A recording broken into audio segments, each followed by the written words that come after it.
tem uma que eu separei também. Manda. E eu acho que é super interessante, que é a questão da impulsividade. Como assim? Então, se a gente pega exemplos de pessoas famosas com TDAH, o primeiro que vem na minha mente é o Michael Phelps. Certo. Certo? Eu não sei como é que é a relação dele, se ele toma medicamento ou não. A questão é... Toma, ele já falou que toma. Legal. A questão é que ele provavelmente direcionou uma impulsividade que ele teria para outras coisas para ficar bom em algo, né? Que no caso dele é nadar.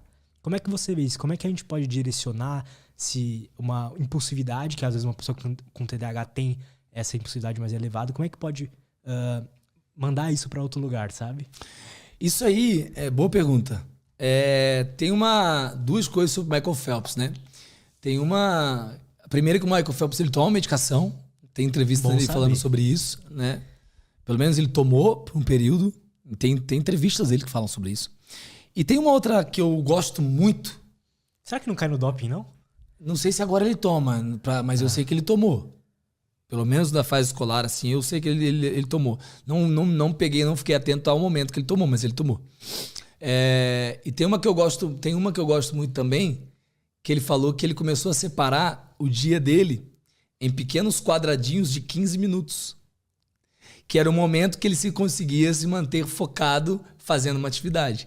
E eu achei isso incrível, porque se você for analisar, cai naquilo que eu falo também sobre mini hábito e micropasso. Qual que é a grande sacada do TDAH? E aí responde a tua pergunta, tá? Qual que é a grande sacada, ô Lutz? A grande sacada é o seguinte: o TDAH é uma falha de gerenciar o teu comportamento visando algo que está no futuro. Esse é o TDAH. Eu não consigo gerenciar meus comportamentos aqui agora, visando um resultado que vai ter um futuro lá na frente. Então eu apenas vivo o momento presente, é um eterno carpe diem, é o aqui e agora, tá? Então olha só, você vai vir comigo e aí a gente vai chegar num consenso. Quando a gente fala sobre a falha na persistência que eu falei com você, persistência exige 3 componentes, tá? Para que uma pessoa consiga persistir, a gente está falando exatamente disso. Visar é uma falha em gerenciar os comportamentos visando um objetivo futuro. Então é eu persistir, tá? Persistir requer 3 elementos. Primeiro elemento é a motivação. Depois, primeiro, comportamento. Vamos começar de novo, porque eu me perdi nas ideias aqui. Nós estamos falando da falha... gente, eu tenho TDAH, tá? Só para deixar claro aí, tá? Olha só, vamos lá. Então, o Michael Phelps, o que ele fez? Olha que sacada dele, que foi muito boa e que, se você trazer para nossa vida, para a vida de um TDAH, isso muda completamente o jogo. Para qualquer coisa que a gente for fazer. E não só para a vida de um TDAH, para a vida de qualquer pessoa. Tá? Ele entendeu que ele precisava separar o dia dele em bloquinhos de 15 minutos. Beleza? Porque eram os momentos de foco que ele tinha. Tá? E aí eu entendo que o TDAH é uma falha em gerenciar os meus comportamentos visando um objetivo que está no futuro. Ou seja, é uma falha na persistência, como eu expliquei para você um pouquinho atrás. A palavra persistência, ela requer 3 elementos. O primeiro é comportamento. O segundo é motivação. E o terceiro é visão de futuro. Para eu persistir em algo, eu preciso ter determinados comportamentos. Eu preciso estar motivado para algo. E eu preciso ter uma visão de futuro. Para o Lutz persistir no Lutz Podcast, ele precisa do quê? Comportamento. Saber quem ele vai convidar, estruturar o ambiente, né? O que ele tem que fazer, a maneira que ele vai agir, comportamentos que ele vai precisar ter. Uhum. Depois, motivação. Caramba, se o Lutz não tiver vontade de ligar para mim, de me chamar, de responder o inbox, de estruturar todo o processo, não vai ter Lutz Podcast. E terceiro, o Lutz tem uma visão de futuro sobre o Lutz Podcast. Você tem algo que você almeja? Sim, com certeza. Né? E aí olha que coisa interessante. Vamos lá, vamos pelo TDAH. O TDAH ele é um indivíduo que ele tem uma falha, uma menor atividade no córtex pré-frontal. Certo? Eu falei para você que o córtex pré-frontal, entre muitas coisas, gere as funções executivas, etc. Mas eu não falei uma coisa do córtex pré-frontal. É exatamente no córtex pré-frontal onde a gente consegue ter o quê? Visão de futuro. Então, o indivíduo que tem TDAH, ele é aquele indivíduo que, se você perguntar pra ele assim, ó, o que você quer pra daqui tanto tempo? Ele vai engasgar. Eu quero... Ele não consegue responder com tanta clareza, com tanta objetividade que as outras pessoas. Primeiro, porque para ter clareza, ele precisa do quê? Do componente da função executiva bombando ali. E o córtex pré-frontal é a parte do cérebro responsável por essa visão de futuro. Eu contei aqui a história do Phineas Gage, o cara que atravessou aqui, né? A barra de ferro que atravessou. O Phineas, ele não conseguia o quê? Ele conseguia fazer tudo. A única coisa que Phineas não conseguia era responder as perguntas, o que ele ia fazer daqui a um tempo, lá na frente. Por quê? Porque a parte do cérebro que planeja, organiza,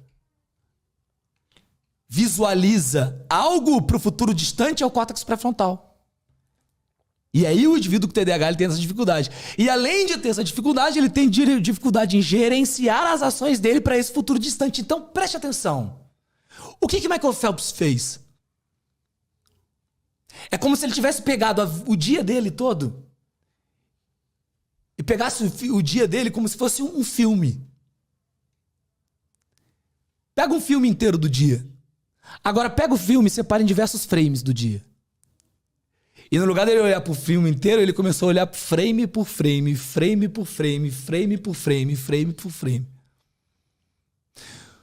Quando o indivíduo que tem TDAH, ele entende que uma coisa clássica que eu faço com o pessoal que é aluno meu, eu olho o pessoal e falo assim, vocês parem de querer criar meta para daqui 2 anos, daqui 1 ano. Vocês vão criar para daqui 3 meses. Daqui 3 meses, porque daqui 3 meses eu consigo ajudar ele a visualizar. Daqui 3 meses eu consigo ajudar a organizar numa sequência de atividades para ele entrar em movimento ou fazer. A sacada pro TDAH é ele justamente começar a parar de olhar. Não tô mandando o cara parar de ter visão de futuro longe. Eu só tô dizendo que é difícil pro cara. Tô dizendo que é difícil ele se organizar. Então, olha só, o primeiro ponto é comece a planejar não num futuro distante, mas aqui. Traz para perto. Como se fosse um frame, como se fosse um filme, uma película. E você pegasse só frame por frame. Porque aí, frame por frame, eu consigo me programar, consigo me gerenciar, consigo visualizar, consigo liberar dopamina necessária para o projeto, para o processo. Qual que é a grande sacada para um TDAH? É o TDAH aprender a gamificar a vida. É eu ter sim um sonho, um objetivo, mas eu conseguir separar e que não seja distante. É isso que eu estou tentando falar. Você está entendendo? E eu conseguir separar em passos bem próximos. E que meus objetivos eles sejam para daqui 3 meses, 3 meses, 3 meses, 3 meses, 3 meses. Você está entendendo? Total. Porque aí com 3 meses eu começo a planejar meu dia. E aí tu pergunta assim, como ele colocou a impulsividade dele? Eu não diria impulsividade, tá? Eu diria que o Michael Phelps ele encontrou o componente que fazia sentido para ele. Que é o que eu encontrei. Ele encontrou, por exemplo, na escola, tem entrevista dele falando que ele era taxado de burro, que as pessoas não entendiam ele, né? Várias coisas que ele fala, que sofreu bullying pra caramba. E o que o Simon encontrou? O Simon trabalhou com produtor de eventos, foi assessor parlamentar, trabalhei na política, trabalhei um monte de coisa. E por que o Simon tá 3 anos hoje? 3 anos, cara. Pro TDAH, isso é tempo pra caramba, velho. E pra mim, eu vou fazer isso a vida inteira. Porque eu encontrei exatamente aquilo que dispara uma dopamina suficiente, mais do que isso. Porque não basta separar dopamina suficiente. Você se mantém engajado em projetos quando você tem um sentimento de utilidade. Tanto que Michael Phelps por um tempo se perdeu na maconha e um monte de coisa, lembra? E ele voltou. Com um objetivo, voltou mais forte ainda. Então são dois componentes que eu vejo aí. O TDAH ele vai precisar encontrar sim. E não é o TDAH, é qualquer pessoa. Tá? O que motiva? Qual a tua dopamina? Qual a tua dopamina? Muito interessante isso. Porque quando você encontra qual a tua dopamina, você vai começar e você entende do teu cérebro, você organiza e estrutura a tua vida para aquela maneira que você funciona. Você tá entendendo? Então, a minha dopamina, Lutz, eu amo isso aqui, participar de podcast. Eu amo dar aula. Odeio gravar. Tá tudo bem, eu tenho que fazer com dever meu. Não interessa. Michael Phelps devia ter uma série de coisas que ele odiava fazer e tinha que fazer. E aqui tá um ponto pra galera. Ai, Simon, mas eu não encontro o meu trabalho, eu odeio meu trabalho, tá tudo ruim e eu não posso fazer o que eu quero. Essa é a condição que você tem agora, não é? Então cumpra ela, o teu dever, faz o que você tem que fazer, aprende a dormir de peito cheio. O que é dormir de peito cheio? Lutz, vamos ser sinceros, o dia que você cumpre o seu... O dia não aconteceu nada no teu dia. Mas você treinou, você foi lá, fez uma coisa chata do podcast que você tinha que fazer, mas você fez. Olha só, não foi legal o dia, mas você cumpriu um monte de coisa chata que você tinha que cumprir. Nem foi o dia que você fez a entrevista. Eu imagino que a entrevista é o ápice, né? Com certeza. É igual eu também vim, é o ápice, mas cara, eu não vou em podcast todo dia. Eu não vou em podcast todo dia. Eu não dou aula todo dia. Vocês estão entendendo? Então, olha que coisa louca. O ápice, o momento de maior disparo de dopamina, ele vem depois. Só que eu tenho que cumprir o ordinário todos os dias, que é o meu dever. As pessoas não querem cumprir nem o próprio dever. Você tá entendendo? Então, respondendo a tua pergunta... Acho que vem muito do que você falou agora. Qual que é a tua dopamina, assim? Por que você vai fazer, isso. Entendeu? E aí as pessoas têm que entender que não é isso sempre. Que não vai ser sensaçãozinha sempre. Que o Simon não tá em podcast sempre 24 horas. O Lutz não tá entrevistando toda hora. O Michael Phelps não tá... Você tá entendendo? Para isso acontecer, tem um processo ordinário de fazer coisa chata que tem que ser feita. Isso é maturidade. Então, duas coisas, né, no processo, no que a gente estava falando. Mas como que eu consigo ter essa persistência? Aqui vem o ponto. Aqui tá o ponto. Se o TDAH tem essa falha, como que eu consigo? Como? Gerir meu comportamento, ter motivação e ter visão de futuro.